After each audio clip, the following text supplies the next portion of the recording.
Nanty-Glo is a small town located in Cambria County, Pennsylvania. It got its start in the 1890s when it became inhabited by immigrants from Wales, Ireland, Scotland, and England. They originally named the town Glendale, and its main industry was lumber. Eventually, coal deposits were found, and the town name was changed to Nanty-Glo, meaning streams of coal. This industry continued for almost 100 years with the addition of steel mills until both industries eventually died out in the 1980s. An important figure of the coal industry during this time was John Brophy. He led a group called District 2 United Mine Workers of America. He even got national attention for the promotion of a shorter work week. He helped many miners feel heard and appreciated. Another important part of Nanty-Glo's history are railroads. There used to be a road that went all the way through Nanty-Glo and over the Ghost Town Trail. Now, Nanty-Glo is known for the Ghost Town Trail. It connects all throughout the town, into Twin Rocks, and even into Ebensburg. On the trail, there are multiple rivers and an abundance of wildlife you are bound to encounter. Lorraine Pond is another natural attraction of Nanty-Glo. Hidden behind gas stations and stores, it is a place where people walk and catch fish. Throughout the town, there are many churches varying in faith. This includes St. Mary's, which was also a school until 2008. It was closed due to low enrollment and is now used as a St. Vianney's store. Now, the main school is Black Lake Valley Elementary and Junior/Senior High School. Nanty-Glo thrived in the mid-1900s with 5 restaurants, bars, and restaurants. This includes a family-owned restaurant that was the kids' hangout spot at the time. Another building was the bank. It was a big, ornate building. Growing up, my mom said everyone loved to visit the bank because of how extravagant it was. After the industry shut down, though, Nanty-Glo citizens lost their jobs, and the town never truly recovered back into the boomtown that it once was. What has been your favorite part about living in Nanty-Glo? Nanty-Glo, it was a really nice small town, still is. There's probably about 3,500 people that live here. It's been a pretty safe area. You feel pretty good walking around the town, and there's lots of family and friends who live by. And growing up here, probably I had 6, 7 friends who lived within like maybe 7 or 8 houses of me, so there was always somebody to play with all the time. Okay, what's the most memorable thing about living in Nanty-Glo?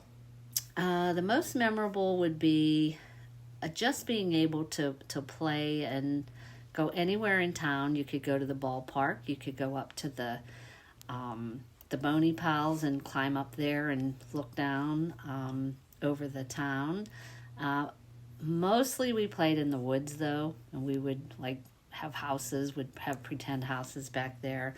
And then we would play in the street for hours and hours, just playing different games like Release, which I don't know if people know that. I'm trying to think. Baseball, of course. Just playing every night till the lights come on, the street lights, and then we had to go home. So that was basically what I remember in my childhood, playing a lot.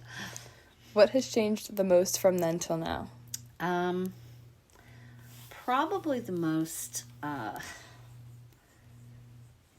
as an adult looking at it, there's not as many jobs. Like there were the steel mills, there were the coal mines. Everyone probably in town worked. I shouldn't say everyone, probably about 85% of the people in Nanty-Glo lived in Nanty-Glo worked in the coal mines or the steel mills. Probably safety in town is an issue now. Sadly, there's a lot of probably drug activity. I hate to say, but that's probably every small town. But probably the biggest thing that I remember that's changed, the creek used to be bright orange, and now there's actually fish in it. They've cleaned it up, so it's really a beautiful area with the rails to trails. And there's no more trains. We used to have trains that used to come through Nanty-Glo, and those are all gone as well. When I was little, we used to own a restaurant, so right now I think there's maybe one restaurant, but the rest are all either bars and things, so that's something that's changed as well. Okay, what was there to do growing up? Not a whole lot of organized activity. Okay. What was there to do growing up? Not a whole lot of organized activities. Probably someone who was maybe 5 or 6 years older than me, they had dances every weekend, and they would go there as teenagers and have dances. For us, when they had the new high school built, the gym that held the dances was now in the new high school, and they didn't hold the dances there anymore. But they did have, like, I remember playing softball. That was something that they had over at the ball field. But as far as other organized activities, not a whole lot. You just had to go out and make your own fun, I guess. Overall, Nanty-Glo is a great town to live in with many natural beauties. And a special thanks to Debbie Knappich, who was interviewed for this video.